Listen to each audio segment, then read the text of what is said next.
Hello and thank you for joining us on the Capitol Report on NTD Television.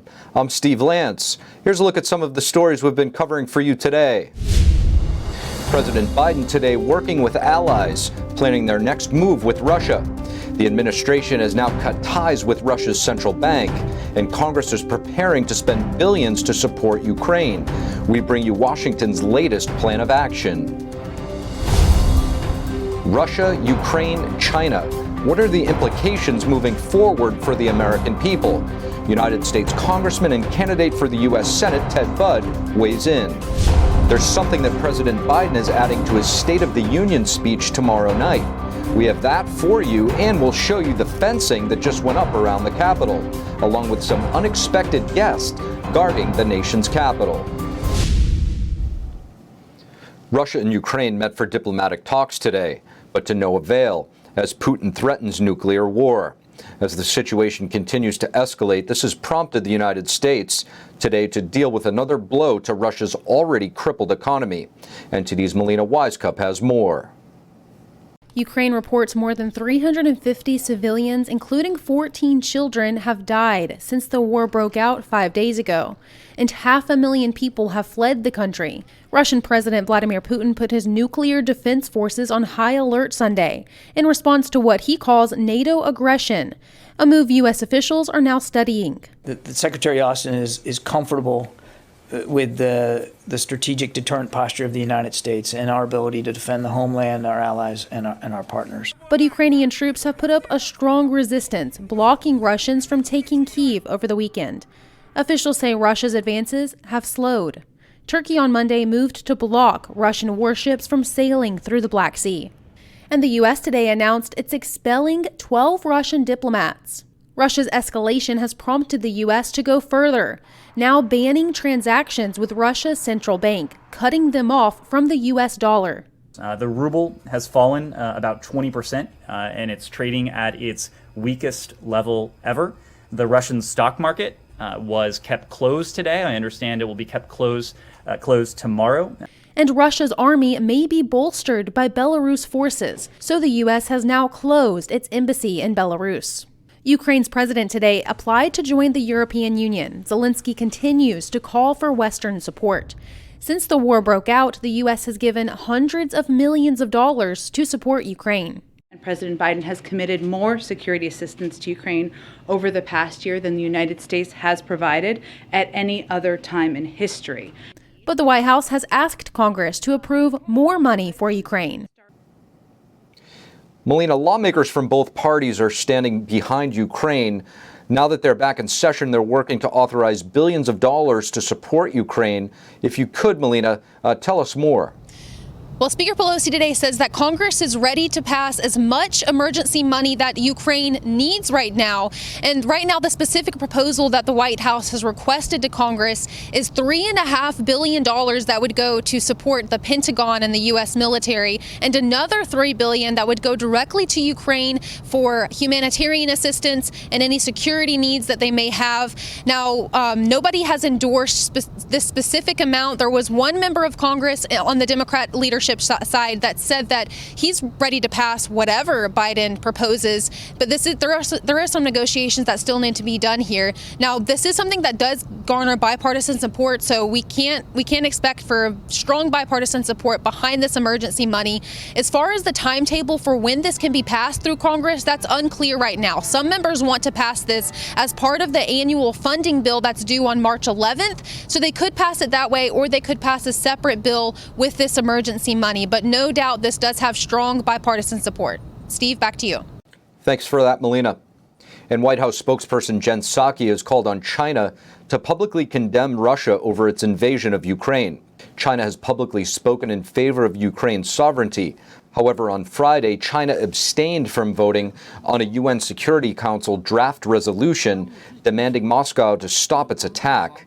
In an interview with MSNBC, Jen Psaki said that every country should decide what side of history they would like to stand on. But there's also important steps for the Chinese leadership to look at themselves and really assess where they want to stand as the history books are written.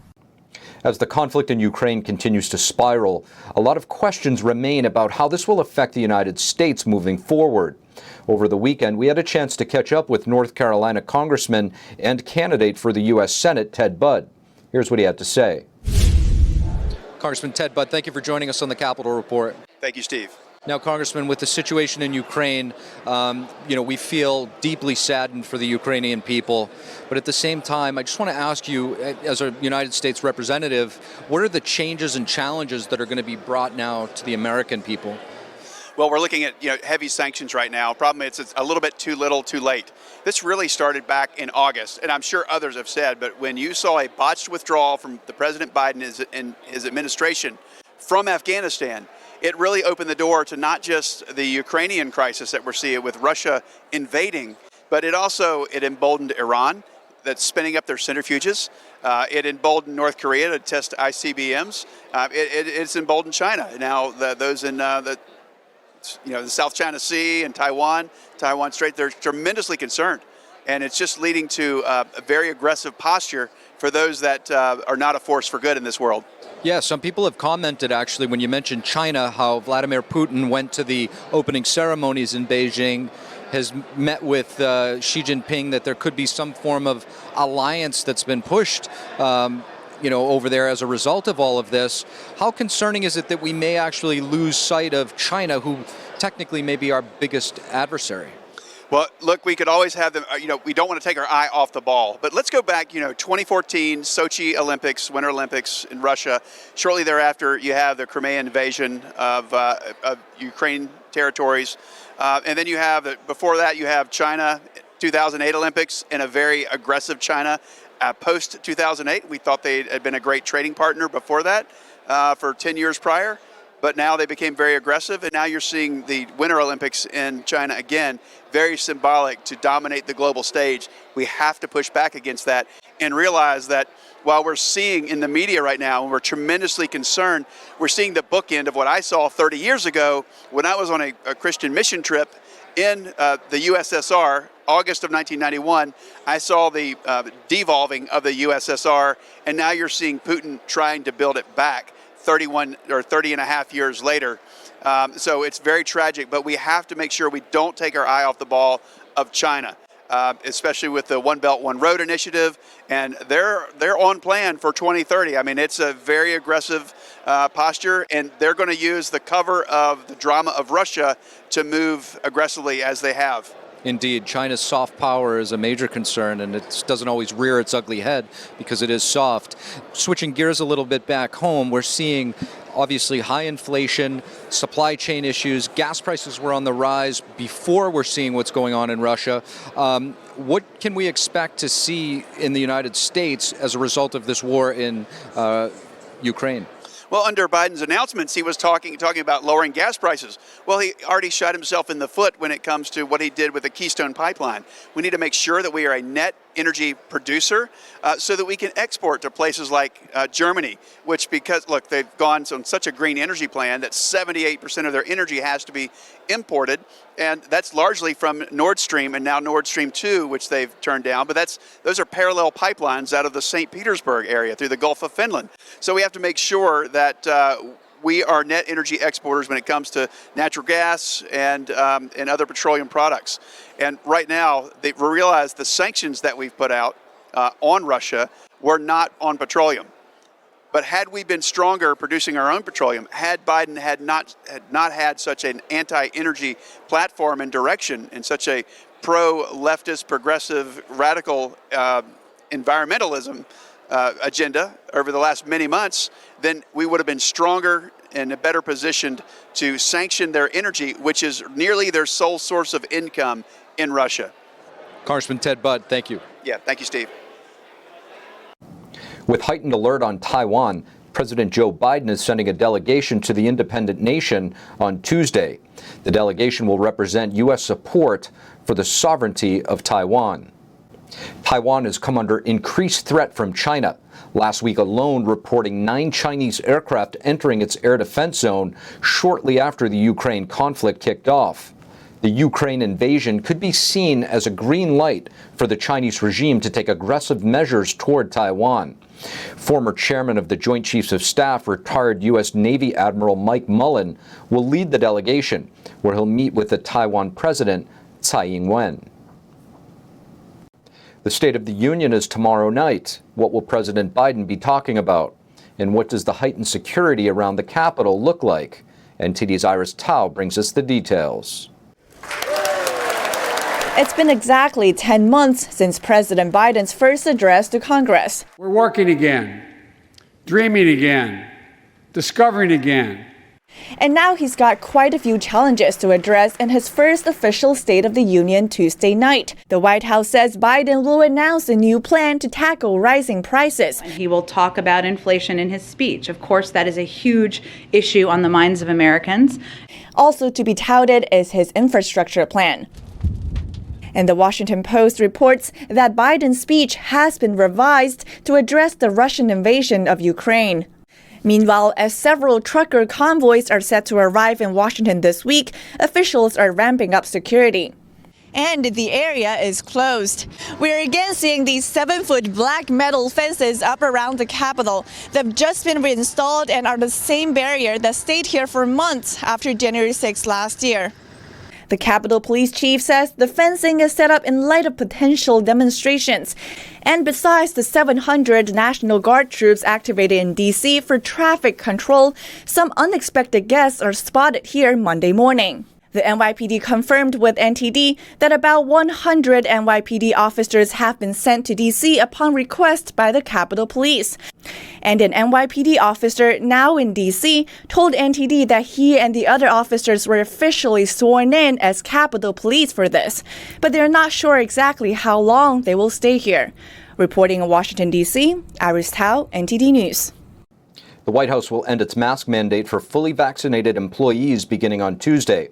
Also, according to the White House, of the 500 million free COVID-19 test kits the administration rolled out, only about half of them have been claimed. And President Joe Biden, Jill Biden, and Vice President Kamala Harris hosted a Black History Month event at the White House with Congressional Black Caucus members, community organizers, and faith leaders on Monday. The event comes just days after Biden nominated the first black woman to the Supreme Court. Defense Secretary Lloyd Austin and UN Ambassador Linda Thomas-Greenfield were among top officials in attendance. Biden spoke about voting rules and police reform as some of the areas he was focusing on. I know progress can be slow and frustrating, but I also know it's possible. If we work together, if we keep the faith, if we remember the changes and charges that were passed down to us from all those who came before us, many sitting in this room right now. And President Biden will host leaders of the Association of Southeast Asian Nations in mid-March. Representatives from multiple Southeast Asian countries, including Vietnam and the Philippines, will travel to Washington, D.C. for the summit. The meeting is intended to strengthen diplomatic ties with Southeast Asian nations. The 10 countries attending are all neighbors to Communist China. Today, the first defendant from the January 6th Capitol breach is heard in court. The outcome is expected to impact the other cases stemming from January 6th. So for this trial, the stakes are high. We have the details from the first day in court. As the United States watches Russia breach Ukraine's border, it has many asking, what about the borders of the United States of America? Congressman Chuck Fleischman is asking DHS Secretary Alejandro Mayorkas for answers. We'll have the congressman on to discuss. At the Conservative Political Action Conference over the weekend, former President Donald Trump topped the straw poll for 2024 by a large margin. We'll bring you the results. We did it twice, and we'll do it again. We're going to be doing it again a third time.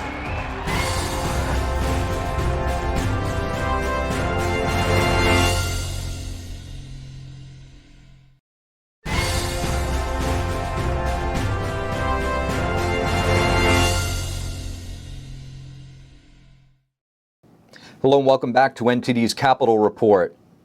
Today marks a turning point in the U.S. Justice Department's investigation into the January 6th Capitol breach as the first trial kicks off. The defendant, Guy Reffitt, from Texas, has been held in pretrial detention since last January. He's accused of allegedly carrying a pistol in a holster on Capitol grounds. Although he's not charged with entering the building at all, prosecutors want to persuade the jury that he joined with a mob seeking to disrupt Congress as they certify the election. This charge alone has a maximum sentence of 20 years. He's also accused of charging at police. The stakes are high for this case, as if he wins, it could encourage other January 6 detainees to fight in court. And if he loses, it could prompt others to make plea deals with the government. Former President Donald Trump easily won a straw poll among conservatives to be the Republican presidential candidate for 2024. Among attendees at the Conservative Political Action Conference, about 60% said they would vote for Trump, while Florida Governor Ron DeSantis came in second with nearly 30%. Former Secretary of State Mike Pompeo ranked third with just 2% of support. On Saturday, Trump hinted at a 2024 presidential run during his speech to the conference. But they're going to find out the hard way starting on November 8th, and then again, even more so, on November 2024. They will find out like never before. The poll finds that if Trump is not running in 2024, DeSantis would pick up support from 60% of those attending the conference. With all eyes on Ukraine, it can be easy to forget a serious crisis that we're facing back home, like the one on the southern border. Here to discuss this ongoing issue, we have Tennessee Congressman Chuck Fleischman. Congressman Chuck Fleischman, thank you so much for joining us in the Capitol Report. It's a pleasure, sir. Thank you. Now, Congressman, there's a school of thought that the United States should be more concerned with our own borders rather than the borders of other nations. With that said, you're very focused on our southern border. You penned a letter with a group of your colleagues to DHS Secretary Alejandro Mayorkas looking for an explanation about why illegals are being settled and transported throughout the country. Is that really happening, and have you received a response? I haven't received a response yet, but putting my concern in context, I'm the ranking member, the highest Republican, on the Homeland Security Appropriations Subcommittee. In a nutshell, from the inception, the Biden administration's southern border policy has been abysmal. It's been a failure, and I think it's a pre-calculated failure. What I mean by that is President Biden incentivized people to come to this country. If you ask them, they will say that, gosh, we feel welcomed in. We have been overrun by some accounts, over 2 million people this year. The wall has not been constructed as agreed. And yes, we have heard reports of illegals just being dispersed throughout the country.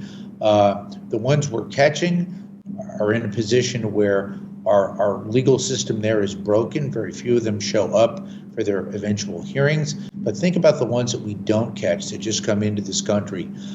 It's just wrong. It's chaotic.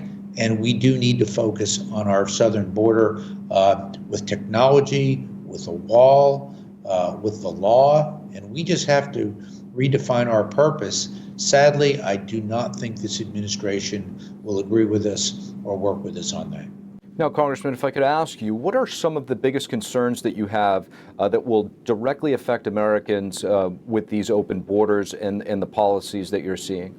First and foremost, national security. This is far beyond an immigration issue. We have caught people on the terror watch list coming across. These are people coming in literally from all over the world. That was shocking to me when I found out that it was not only Venezuela and Cuba, but people from the Middle East coming across. Let's face it, if the world knows you have a porous border, your foes who want to come across will take advantage of that. The other big issue, of course, is crime and drugs. We've had dangerous gang members. We've had fentanyl coming across. Last year, we had record overdoses in this country. Everywhere we look, it's a broken system.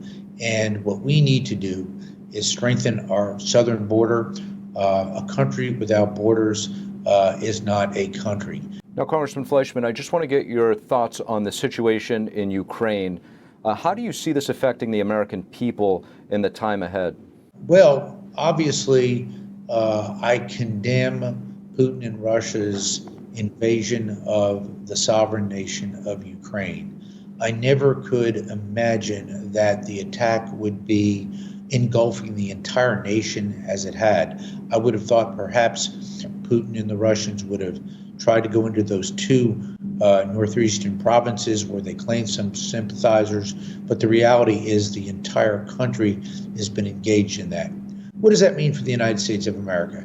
It means that we know now that Russia in the modern era is going to be a dangerous threat. There could be cybersecurity attacks. They are now saber-rattling in terms of their rhetoric on nuclear policy, which I think is very detrimental and clearly wrong. We haven't seen that type of bad language from Russia since the waning days of the Cold War. So we're going to have to be more diligent and vigilant. We're probably going to have to appropriate more money for defense. I've been a strong advocate of that and for that for quite some time. So it's going to cost the American people more in terms of, I think, inflation and dollars that we appropriate for defense and other things to be aware of. Clearly, cybersecurity is one of those issues, and we're going to have to be very, very aggressive, as I am because of my representation of Oak Ridge, in the nuclear non-proliferation realm now. We can never take that rhetoric when it comes to nuclear benignly. It's a dangerous world, but a nuclear power such as Russia can and will avail itself of its resources in that regard. We've got to be a step ahead of them. Congressman Chuck Fleischman, thank you. It's a pleasure, sir. California Senator Dianne Feinstein's husband, Richard Bloom, died on Sunday. Bloom was the head of Bloom Capital, an equity investment management firm. Feinstein and Bloom had been married for 42 years. In a statement released today, Feinstein noted her husband's friendship with the Dalai Lama and the creation of the American Himalayan Foundation. Throughout his career, Bloom received wide criticism for his connection and business dealings with China involving the Chinese regime. Bloom died of cancer and was 86 years old. President Biden's Supreme Court nominee will meet with top senators from both parties this Wednesday.